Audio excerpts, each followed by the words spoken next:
너의 연애도 주님의 것이다 라는 제목으로 말씀을 나누도록 하겠습니다. 본문을 받고 어떤 설교를 해야 될까 고민하다가 관심이 있을 것 같아가지고 이렇게 해봤고요. 네, 무튼 그렇습니다. 오늘 살펴볼 우리 고린도전서 6장 말씀인데요. 이제 바울이 이제 쓴 편지인데 고린도 교회 안에 그 성적인 문제, 죄의 문제를 다루고 있습니다. 이 고린도라는 그 지역 자체가요, 상업과 문화의 중심 지역이기 때문에 많은 사람들이 오가면서 다양한 가치관들이 뒤섞여 있었습니다. 이 고린도는 성적으로도 문란했고 분위기가 좀 그랬겠죠. 그리고 그 문제는 그 가치관이 교회 안까지 들어왔다라는 거죠. 모든 것이 내게 가하다며 자유를 또 잘못 이해하고 있고 성적 욕구를 음식처럼 가볍게 채우면 된다고 여기는 그런 사람들이 있었다라는 거죠. 그러한 자들을 향해서 바울은 단호히 말하고 있습니다. 우리의 몸은 음란을 위한 것이 아니라 주님을 위한 것이다. 성도의 몸은 그리스도의 지체고 성령이 거하시는 성전이다. 우리 몸 내 마음대로 해서는 안 된다라는 거죠. 우리 몸 또한 하나님께 속한 자다라는 것입니다. 성이라는 것 자체가 순간의 감정이나 욕구의 문제가 아니라 하나님께 내가 속한 사람으로서 내 몸과 마음과 관계를 어떻게 거룩하게 지킬 것인가의 문제다라는 거죠. 이러한 원리를 가지고 이성교제에 연결해서 세 가지 질문으로 설교를 좀 하고 싶습니다. 갑자기 막 이성교제니까 밝아지네요. 좋습니다. 우리는 왜 사귀어야 되고 누구를 사귀어야 되고 어떻게 사귀어야 되는가 다들 관심이 있겠죠. 네. 첫 번째는 우리는 왜 이성을 사귀는가라는 것입니다. 질문을 좀 하겠습니다. 지금까지 누구를 좋아해 본 적 있습니까? 손 한번 들어볼래요? 이거 너무 공개적인가? 우리 네, 나는 누구를 좋아해 본 적 있다. 네, 좋습니다. 오직 성경, 오직 말씀, 기도, 공부밖에 없는 친구들, 그러진 않을 것 같긴 한데, 사귀는 이유가 무엇일까요? 왜 사귈까요? 이야기 좀 해주세요. 좋아해서 사귀죠. 다양하게 이유가 있겠죠. 사귀는 건 좋은데 문제는 어때요? 금방 헤어진다라는 거죠. 내가 천일 동안 천일 넘게 내가 사귀어봤다는 친구 있습니까? 왜? 손 든 거예요? 손 든 거 아니죠? 네. 네. 낚였네요. 네. 대부분 쉽게 사귀고 쉽게 헤어진다라는 거죠. 누군가 내가 좋아한다라는 감정은 너무나 좋은 거죠. 하나님이 주신 그 마음 너무나 귀한 거고 부끄러운 것이 아닙니다. 그렇다고 해서 자연스럽다고 해서 늘 바른 방향으로 가는 것은 아니다라는 거죠. 내가 좋아하니까 사귄다 해서 멈추지 말고 우리가 물어봐야 된다라는 거죠. 내가 이 사람을 왜 만나려고 하는가? 이 만남이 하나님 앞에서 유익한 것인가? 12절에서 바울은 말했죠. 모든 것이 내게 가하나 다 유익한 것이 아니다. 내가 할 수 있다고 해서 다 유익한 것은 아니다라는 거죠. 사귈 수는 있어도 그 만남이 내 믿음과 상대방과 하나님 앞에서 유익한지를 우리가 생각해 봐야 된다라는 거죠. 문제는 너무나 쉽게 만나고 쉽게 헤어지는, 그렇게 끝나는 관계가 너무나 많다라는 거죠. 사랑이라는 감정으로 시작했지만은 결국 그 감정에 끌려간 것이고 상대를 인격이 아니라 내 외로움으로 채우는 대상으로 삼을 수가 있다라는 거죠. 또 바울은 이어서 말하는데 내가 무엇이든지 얽매이지 아니하리라 말하는 거죠. 여러분, 좋아하는 감정과 외로움에 끌려다니고 상대방의 말 한마디에 하루가 무너지고 관계가 삶과 믿음의 중심이 그렇게 되어버린다면 그것은 자유가 아니라 얽매임이 될 수 있다는 거죠. 그리스도인으로서 내가 어떻게 왜 만나야 되는가? 좋은 감정으로 했지만은 이 감정이 나의 주인이 아니라 하나님이 주인이신 관계로 우리가 이것이 나아가야 된다라는 것이죠. 지난번에도 계속 말씀드렸지만은 인생에 있어서 가장 중요한 것이 하나님과 나와의 관계다라는 거죠. 그렇다면은 내가 이성교제하는 것 또한 이것을 하나님과의 관계 안에서 해석되어지고 이해되어져야 된다라는 거죠. 질문을 더 하겠습니다. 내가 누군가를 좋아하는 마음이 생겼는데 그 마음 가지고 내가 하나님 앞에서 내가 기도해 본 적이 있다. 알겠습니다. 기도라는 것이 여러분 무엇입니까? 내 감정과 욕심을 하나님께 맡기고 이 관계의 주인이 하나님이심을 그렇게 인정하는 것입니다. 하나님의 뜻입니까? 내가 이 친구를 만나고 싶은데 하나님의 뜻입니까? 그런 기도는 아니죠. 내가 이 친구 고백하려고 하는 하나님, 이 친구 마음을 움직여서 내가 꼭 만날 수 있도록 해주십시오. 그렇게 기도하는 것도 아닌 것 같습니다. 하나님의 뜻이 무엇입니까? 좋은 감정을 가지고 있는데 하나님의 뜻이 무엇입니까? 라고 기도할 수 있어야 된다는 거죠. 그리고 13절은 또 말씀하고 있는데 몸은 음란을 위하여 있지 않고 오직 주를 위하여 있으며, 그래서 왜 사귀는가에 대한 그리스도인의 대답은 세상과 달라야 된다는 거죠. 우리의 이성교제, 남녀가 만나는 이 자연스러운 관계 가운데서도 가벼운 감정의 소비가 아니라 거룩으로 세워지는 관계로 나아가야 된다는 거죠. 왜? 그것이 그리스도인의 모습, 합당한 모습이기 때문에 거룩으로 우리가 나아가야 된다는 것이죠. 그렇다면은 두 번째로 왜 사귀는가를 생각했으면 누구를 사귀는가야 한다는 거죠. 사람마다 이상형이 있습니다. 사람마다 마음속에 이상형이 있는데 질문을 좀 해볼까요? 너무 침묵합니다. 친구 이상형이 어떻게 됩니까? 네. 잘 챙겨주고 다정한. 좋습니다. 또 이상형 있다. 왜 또 재훈이를 또 그렇게 재훈이 이상형이 어떻게 됩니까? 착한 뭐요? 착한 여자가 이상형이다. 우리 또 고등학생도 이상형이 되게 궁금한데 오늘 기도한 친구 우리 이하진 학생님 이상형이 어떻게 됩니까? 감자요? 감자상이요? 이상한데? 내가 이 친구한테 야 너 감자처럼 생겼다면은 이 친구가 되게 좀 이상해. 감자상. 감자상 그게 유행이에요? 까만 사람. 까만 사람의 감자상. 알겠습니다. 네, 좋습니다. 그렇게 이상형이 있구나. 또 남자 고등학생은 우리 드럼 친 친구는 이상형이 어떻게 될까?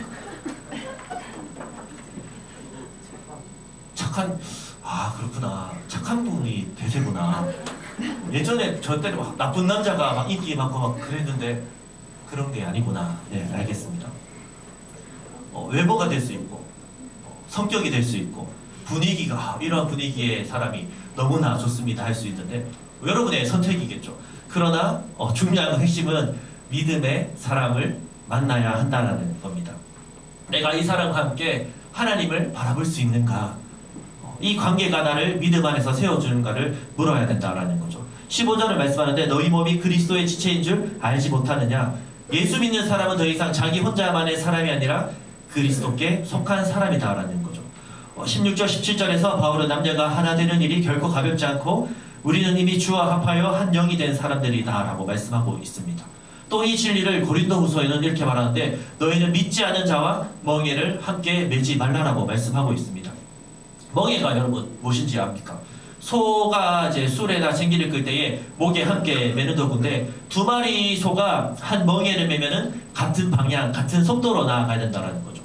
예를 들어서 2인 삼각게임 같은 거 발을 끼우고 막 두 명이서 막 가지 않습니까? 그런 것처럼 방향이 다르면은 둘 다 지치고 상처를 입습니다.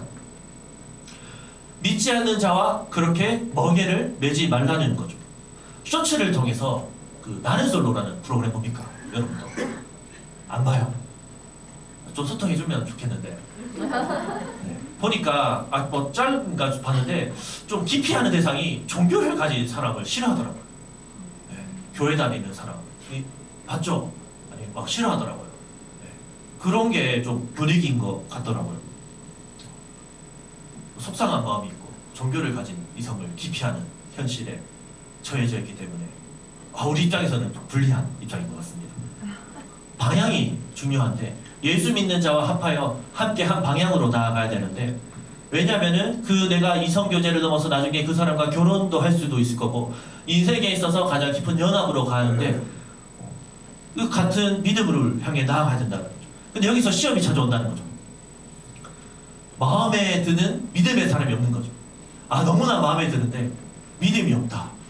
시험이잖아요. 어떻게 해야 되나? 만나야 되나? 말아야 되나? 우리 코딩 안에서 너무나 잘생기고 너무나 예쁜 친구들이 많죠. 네, 맞습니다. 그렇게 생각해야 됩니다. 네. 이 안에서 같이 딱 만나고 교제하고 결혼하면은 얼마나 좋을까요? 그렇게 결혼했을 때 문제가 저는 안 생길 거라 생각합니다. 두 사람이 믿음만 있다면. 이 친구와 이 친구가 만나서 결혼했다. 문제가 생길까요? 한 믿음을 가지고 신앙생활 하나님 바라보고 문제가 안 된다라는 거죠. 근데 솔직하게 말해서 정말 잘생기고 믿음도 좋고 성격도 좋고 그런 사람이 내 주변에 있습니까? 없습니까? 없다라는 거죠. 솔직히 우리는 뭐 신앙이 좋은 거 둘째고 외모에 끌리잖아요. 맞죠? 너무나 예쁘고 너무나 잘생긴 사람이 좋지 않습니까? 내가 저렇게 멋진 남자와 손을 잡고 걷는다면은 그런 생각은 안 해보셨습니까? 근데 우리 주변에 없다라는 게 문제죠. 내가 조금만 더 예뻤으면, 내가 조금만 더 잘생겼으면, 하나님 왜 나를 이렇게 지으셔서 좀 예쁘게 지으시지 대충 버무리신 것 같기도 하고 속상한 마음이 큰 게 현실이 나가는 거죠. 외모가 중요한데 믿음보다 우선되는 건 없다라는 거죠. 그렇기 때문에 우리가 참 고민이 된다는 거죠. 그렇게 우리는 뭘 해야 될까요? 기도를 해야 되겠죠. 마태복음 6장 33절에 너희는 먼저 그의 나라와 그의 의를 구하라. 그리하면 이 모든 것을 너희에게 더하시리라. 기도로 구해야 된다는 거죠. 하나님 내 눈에 보기 좋은 사람도 좋지만은 하나님 보시기에 좋은 사람을 내가 만나고 싶습니다. 그렇게 나아가는 여러분 되면은 참 좋겠습니다. 저는 결혼했을까요? 안 했을까요? 했습니다. 감사합니다. 좋아해야 되는지. 네. 결혼해서 6살 딸이 있는데 저도 어떻게 만났냐면 지금의 아내를 소개를 처음에 받았거든요. 이제 만나볼래 해서 아는 분 교육자가 했는데 별로 그냥 관심이 없어서 안 만났는데 한참 지나고 나서 지금 아내가 다니던 교회에 수련회 섬기러 갔어요. 그때 가서 저녁 집회에 딱 참여해서 하고 있는데 그때 저분이 내가 소개를 받을 사람이었구나 생각하고 있었는데 저녁 집회하는데 저 뒤에서 지금의 아내가 울면서 막 기도하는 거예요. 울면서 그때 솔직한 마음으로 천사 같다라는 생각 들더라고요. 오랜만에 또 여름에 수련회 한다는데 저 뒤에서 갑자기 우는 자매들만 만나시면 또 이런 거죠. 네. 그래서 만나봐도 되겠다. 기도로 이렇게 만나게 됐고 기도로 이렇게 결혼을 준비하고 이렇게 잘 살고 있습니다. 반갑습니다. 네, 어서오십시오. 네. 되게 민망하네요. 수련회 이야기 나와서 그런데 다 갈 거죠? 네. 나는 못 간다. 없습니다. 다 간다 했습니다. 네. 그렇기 때문에 다 가는 걸로 알고 너무나 좋습니다. 아무튼 그렇게 기도를 통해서 우리가 나아가야 된다라는 것이죠. 함께 하나님 주님을 바라볼 수 있는 사람을 내가 만나기를 원합니다. 너무나 중요하거든요. 가볍게 생각하는 것이 아니라 진짜 중요하다. 우리 선생님들 맞지 않습니까? 믿음의 사람을 만난다라는 거. 평생을 같이 살 사람, 믿음의 사람을 만나야 된다. 머리에 박히도록 여러분 꼭 새기기를 바랍니다. 또 오늘 19절은 우리의 몸이 성령의 전이라고 말하고 있다라는 거죠. 고린도후서 6장 16절에는 하나님의 성전과 우상이 일치할 수 없다라고 말하고 있습니다. 예수 믿는 사람 안에는 성령이 계신다라는 거죠. 우리가 믿는 순간부터 성령님이 함께 계시는데 하나님이 계신다라는 거죠. 그래서 우리 자신이 하나님의 성전, 하나님이 거하시는 곳이 되었다라는 거죠. 그런데 예수 믿지 않는 사람은 그렇지 않다라는 거죠. 그들은 성전일 수가 없다라는 거죠. 오히려 성전이 아니라 예수 믿지 않는 사람은 우상이 머무는 공간이 되었다라는 거죠. 그래서 예수 믿는 사람과 예수 믿지 않는 사람이 만나면은 한쪽은 성전인데 한쪽은 우상이에요. 함께 할 수 있을까요? 없을까요? 없다라는 거죠. 불가능한 상황입니다. 좋아하는 사람이 믿음이 없다면은 나중에 믿겠지, 사랑하면은 해결하겠지, 이해해 줄 거야, 그렇게 가볍게 넘길 문제가 아니다라는 거죠. 자, 현실적인 문제. 좋아하는 사람이 있는데 그 사람이 교회를 안 다닌다. 두 가지 방법이 있습니다. 첫 번째는요, 전도를 한다. 두 번째는 헤어진다. 둘 중에 하나다라는 거죠. 어떤 일이 있어도 예수 믿는 사람을 만나야 된다라는 거죠.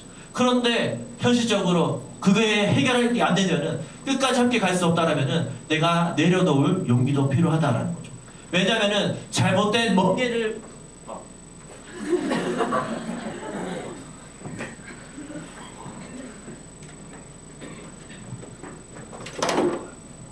네. 네, 인생에 설계하면서 마이크까지 너무 처음입니다.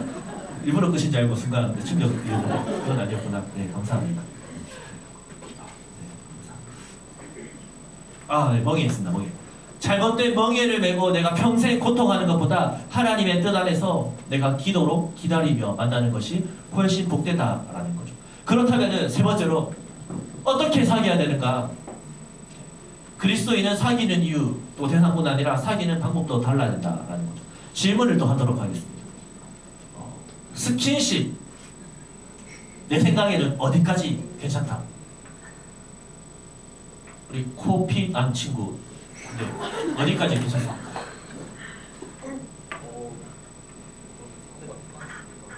뭐야, 상대가 뭐요?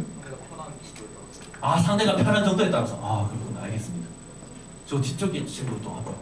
건반 친 친구. 예. 예.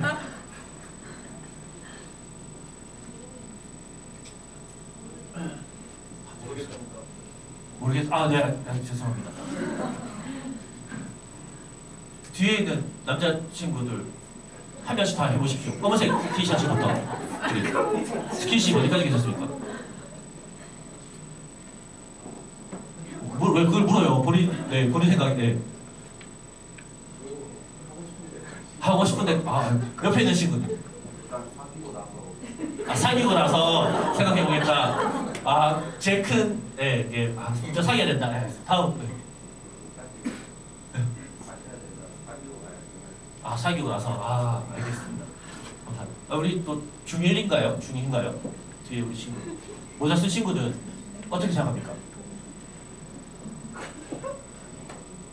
스킨십 나는 어디까지 괜찮다. 네. 알겠습니다. 네, 죄송합니다. 보니까 스킨십이 너무 빠른 것 같습니다. 어떤 날에 제가 며칠 전에 딸이 6살인데 그 아파트 놀이터에서 놀고 있는데 중학생 애들이 막 모여있는데 막 이야기를 하는데 무섭더라고요, 친구들이. 네, 그래서 더 이상 말을 못 꺼내겠습니다. 너무 스킨십이 빠른 것 같습니다. 성적인 유혹, 내 의지만으로 버틸 수 있는 문제가 아니다라는 거죠. 나는 괜찮을 거야. 나는 괜찮을 거야. 생각하지만은 인간은 연약하기 때문에 지혜로운 사람은요 유혹의 자리에서 버티려 하지 않고 애초에 그 자리를 피한다라는 거죠. 스킨십을 내가 하면 할수록 더 하고 싶어집니다. 사람의 이 본능이라는 것이 있기 때문에 중단이 안 됩니다. 특별히 남녀가 밀폐된 공간에 있을 때 아주 위험하게 된다라는 거죠. 그렇기 때문에 현실적으로 목사님으로서 어떻게 만나면 좋을까? 3가지 법칙을 제가 권하고 싶습니다. 첫 번째는 연애는 공공 장소에서 한다. 밝고 열린 장소에서 만나는 것. 사람이 많은 곳. 코스트코, 이마트 이런 데 같이 돌면서 그런 데서 만나는 거죠. 교회. 밀폐된 공간은 피하는 것이 지혜다라는 것이죠.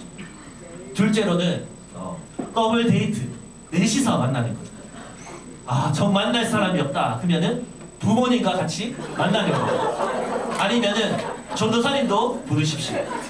원래 사귀려고 하지 말고 떳떳하게 엄마 이 친구 내 거야 라고 소개도 하고 만나는 거죠. 셋째는요 스킨십을 조심하는 거죠.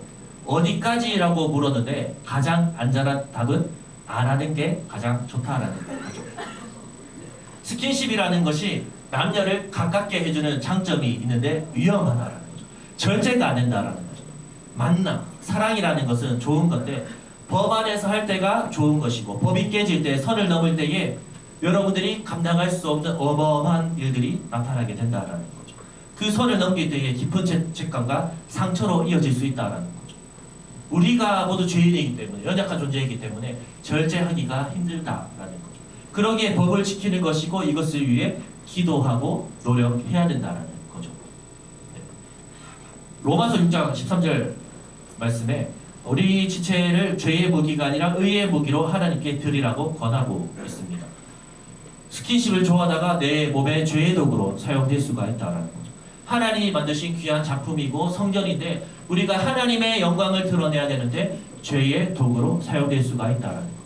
스킨십 하는 순간에도 하나님이 함께 하시고 하나님이 보고 계시다라고 이제 우리가 인지를 해야 된다라는 거죠. 그래서 이성교제를 할 때 정말 내가 이러한 모습들이 하나님께 영광이 되는가, 상대방을 거룩하게 세워주는가, 양심의 거리낌이 있다라면 그것은 죄다라는 것, 하지 않아야 된다라는 거죠. 마지막으로요, 본문은 가장 깊은 복음의 자리로 우리를 초대하고 있는데 20절 말씀에 값으로 산 것이 되었으니 그런즉 너희 몸으로 하나님께 영광을 돌리라. 값으로 산 것이 되었대요. 그 값이 무엇일까요, 여러분? 예수 그리스도 그 십자가와 그 보혈이다라는 거죠. 그것을 우리가 기억해야 된다. 옆에 친구에게 이렇게 이야기하면 좋겠습니다. 예수님 핏값하면서 살자. 생각해봐도 내가 이렇게 살라고 예수님께서 십자가에 달리셨을까? 내가 어떻게 사는 것이 올바른 삶인가? 우리가 기도하며 고민하며 살아가야 된다라는 것이죠. 예수님께서 여러분을 너무 귀한 값으로 사셨기 때문에 너무나 귀한 지체다라는 것을 꼭 기억하면 좋겠습니다. 말씀을 마무리하도록 하겠습니다. 빨리 끝나나요? 지난번에 17분 설교했다고 너무 뭘 하셔가지고 너무 길게 할까 생각했는데 그러기에는 너무 힘들 것 같고 해서 아무튼 그렇습니다. 예수님을 믿는다면은 예수 믿는 자답게 우리가 사랑 또한 해야 된다라는 거죠. 세상은요, 좋으면 사귀고 내 몸은 내 것이니 내 마음대로 하면 된다라고 말하지만은 우리의 몸은 주님을 위한 것이고 주를 위한 것이고 그리스도의 지체이고 성령이 거하시는 성전이다라는 거죠. 함부로 만나고 장난처럼 대하는 모습은 우리에게 어울리는 모습이 아니다라는 거죠. 사람이 물건이 아니잖아요. 사랑은 장난이 아닙니다. 사랑은 장난이 아니다. 이건 옛날에 트로트 있었는데, 네, 사랑은 장난이 아니라 진실인 거야. 이런 부분. 우리가 구별돼야 되는 이유는 우리가 좀 더 도덕적인 사람이 되기 위해서가 아니고 너희는 너희 자신의 것이 아니다. 너희는 너희 자신의 것이 아니다라는 말씀 때문입니다. 순결과 거룩함, 억지로 지키는 규칙이 아니라 나를 위해서 십자가에서 피 흘리신 주님께 드리는 기쁜 응답이 되어야 된다는 거죠. 주님, 나의 몸도 나의 마음도 나의 사랑도 주님의 것입니다. 내가 누군가를 좋아하고 그렇게 만남을 이어갈 때도 주님의 뜻대로 이루어질 수 있도록 고백하며 나아가는 여러분 되면 참 좋겠습니다. 이성에 대한 관심 너무나 자연스러운 겁니다. 그러나 하나님 없이 이 감정들을 다루면은 욕심이 생기고 상처가 생기고 죄가 되고 하나님께 그런 것들을 맡기고 기도로 나아갈 때에 거룩하고 아름다운 관계로 자라갈 걸로 믿습니다. 조급하게 아무나 막 만나는 것이 아니라 기도로 준비하고 하나님이 기뻐하시는 만남을 여러분이 기다리며 기도로 나아가면 참 좋겠습니다. 그럴 때 하나님께서 여러분의 마음과 몸의 또한 관계를 거룩하게 지켜주시고 가장 좋은 때에 가장 좋은 방법으로 축복된 만남을 허락해 주실 줄로 믿습니다. 청소년 시기가 참 중요한 시기입니다. 그러기에 계속 아까 전에도 얘기했지만은 수련회 여러분 꼭 참석하십시오. 그곳에 모였을 때 함께 주님을 구하며 나아갈 때에 하나님께서 여러분 한 사람 한 사람을 만나 주실 것이고 여러분 그 시간을 통해서 인생의 목적이 더욱더 선명해지고 내가 무엇을 위해 살아가야 되는지 내가 무엇을 위해 공부를 해야 되는지 하나님 안에서 그 해답을 찾아가고 그 안에서 기뻐하고 자유하는 그러한 시간이 되면 참 좋겠습니다.